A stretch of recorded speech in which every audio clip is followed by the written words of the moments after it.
Hey guys, welcome to my video for UFC 282 picks. I'll also be going over my picks from last week. Pretty good card, or well, pretty good for a fight night card. I feel like this is what the standard for a fight night should be. The Steven Thompson versus Kevin Holland card. It wasn't the best, but it delivered. It delivered when it needed to.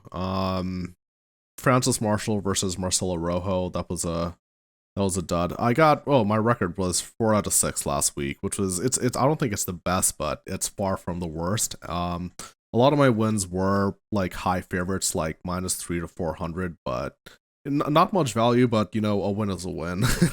Anyway, Francis Marshall versus Marcelo Rojo. I was expecting a lot more from Rojo, man. He's a pretty good fighter. Like he almost finished Jourdain and God, what's his name? Kyler Phillips and had pretty good fights against them. He was doing very good in the first round, but I don't know. Francis Marshall got him with like a very good right hand, and as soon as it landed, you could just see he was out. Like it's just I don't know, man. Bad chin. It doesn't really look good for him because as a newcomer who went 0-3 in UFC, it never really looks good in that situation. GSP versus Elkins, I expected it would end in a finish, but I don't know. I guess Darren Elkins is the real Korean zombie, or I guess a second Korean zombie. Elkins, he has a chin. He was really slow in that fight. He didn't really have he didn't really have a lot to give back to Pierce in terms of fighting, but he's really hard to put away still. He's got his chin, but unfortunately it's all he has. Pierce, it was a pretty good win for him. I think he's probably going to get as a ranked opponent after this fight. Jacasey versus Johnson. That was a really good fight. I think probably my favorite one of the night. I expected Jacasey to try to take down Johnson, but that didn't happen once. I was very surprised. If he did, Jacasey probably would have won the fight, but Michael Johnson had the clear advantage standing up. And, it feels good to see Michael Johnson win. He should have won last time against Jamie Mullarkey, but whatever. Good win for Johnson. Guida versus Holtzman.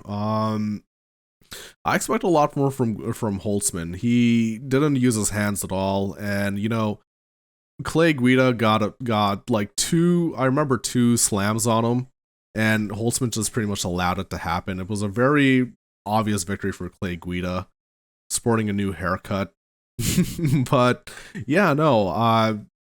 I get it was Holtzman's last fight, and I guess for the best, I don't know. He didn't really have anything for Guida at all. It was kind of annoying.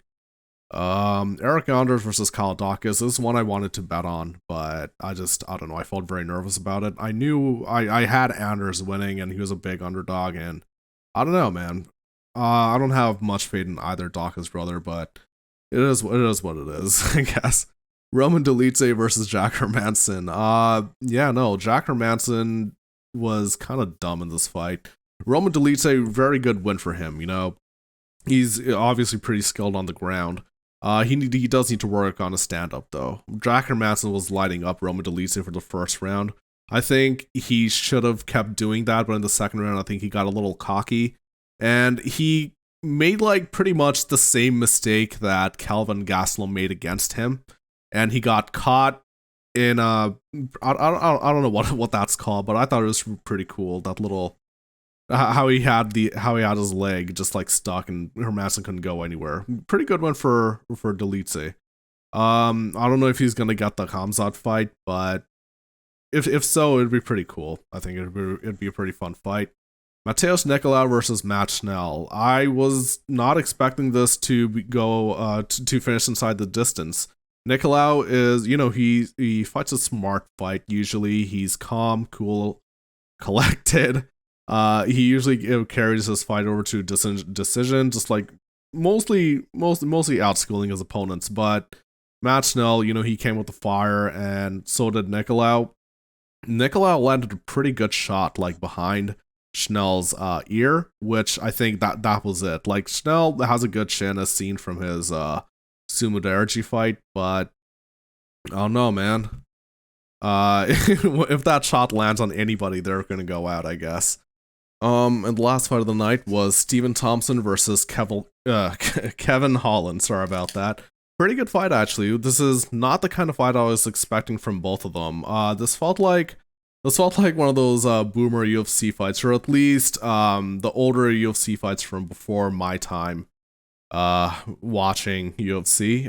It was pretty good. It was like a fight between two specialists. They just stuck to what they knew and had the best bout they could. No ground game, which is it's not bad, but I don't know. I think they were. I don't know if Holland took it easy on Thompson though, because I feel like they were both.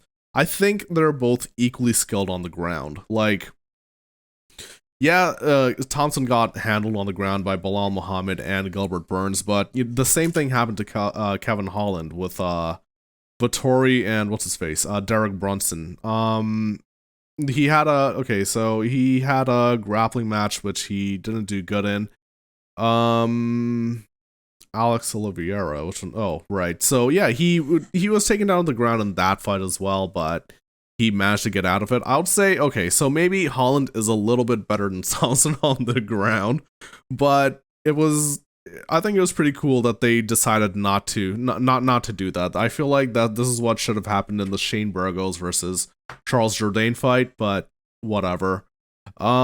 Steven Thompson still got it though, pretty good chin, but same with Kevin Holland. Steven Thompson was landing a lot of really good kicks, which evidently was which won him the fight.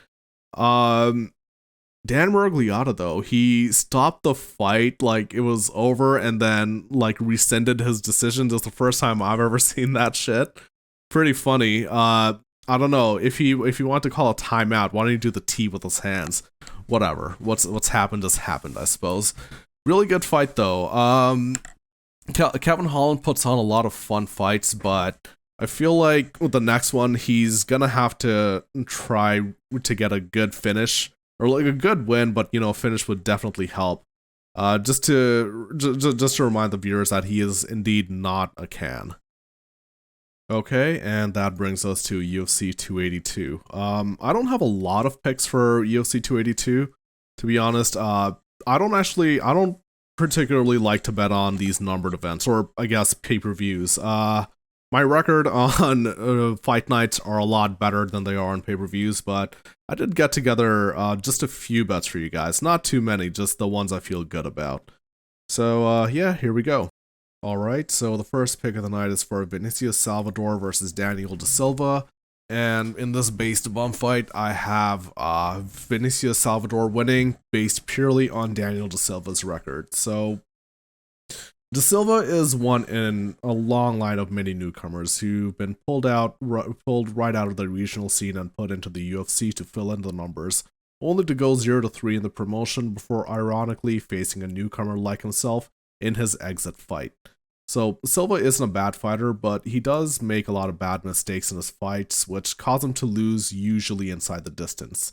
Salvador is a newcomer who's won his last 4 fights by finish, and seems to have won most of his fights that way in his career. He's had a pretty long career outside of the UFC, and he's young enough to seem to have learned from all of his mistakes. And I just want to point out, I do see what the UFC is doing here. They're trying to pad up a new, potentially exciting fighter's record in Vinicius Salvador in order to bring just some new life into a dying division. I think this will end inside the distance. Vinicius Salvador by finish, if that wasn't obvious. Okay, so the next fight is Billy Quarantillo versus Alex Hernandez, and I have Quarantillo winning here against Hernandez. I think this goes to a decision, but it's very possible that Billy Q gets a late finish. So I've been watching both of these guys for a very long time now, and I think Quarantillo's like one of the faster guys in this division. Hernandez is fast too, but I think he has the kind of skill level that like dooms him to finding mid-card talent.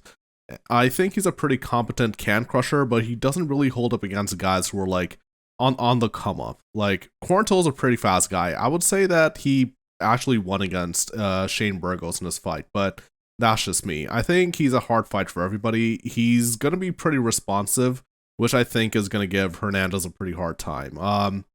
I think Hernandez will probably be dangerous in the first round. I think that will be his most dangerous, competent round, whereas Quarantillo will carry the same fast pace throughout the 3 rounds. Okay, so the next one is for Chris Curtis versus Joaquin Buckley, and I'm not picking either fighter to win here, as I can't really guess who's gonna win. Like, both of these fighters, like, differences kind of complement each other, but I do think this is gonna be a long one, so I'm going with the overs and for the fight to go to the distance. So both guys are known to finish, and they both actively look for it. Buckley kind of fights recklessly, but it works to his advantage most of the time. Like, he leaves it all in there. Curtis has fought like mostly wrestlers who prefer the ground in his UFC tenure.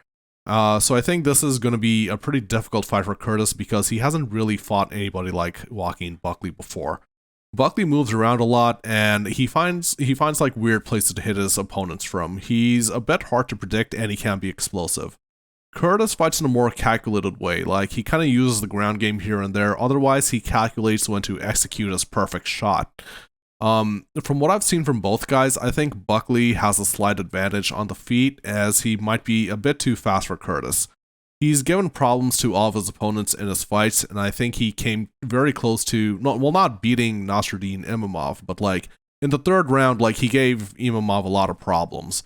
I think it's possible that there's going to be a late round finish after both of these guys are tired and they realize that they might need a finish to win, but I would say that the overs and fight going the distance are probably the best bets. Okay, so the next fight is Edmen Shahbazyan versus Dalcha Lungiambula, and I've got Edmen winning here. So Dalcha has been in the UFC for some time now, and he started off as a mid-card guy and hasn't really moved from there since. He's on a 3-fight losing streak, and for a few fights now, it seemed like he's been used as a stepping stone for more talented fighters. And that's actually exactly what I think this fight is.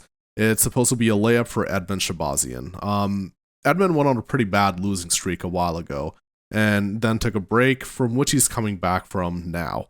I think we can all agree that the UFC pushed him way too soon and fed him to killers that he wasn't ready for at that point. Like, I think Dalcha is the tier of opponent that he should have been fighting for some time, slowly climbing up the rankings. I think that with the time off, he's hopefully had some time to learn from his mistakes, and he's returning to a tune-up fight against Dalcha. Although I will say that Dalcha is an absolute meme bet, and it really wouldn't be dumb to throw a little bit on a huge underdog like Dalcha.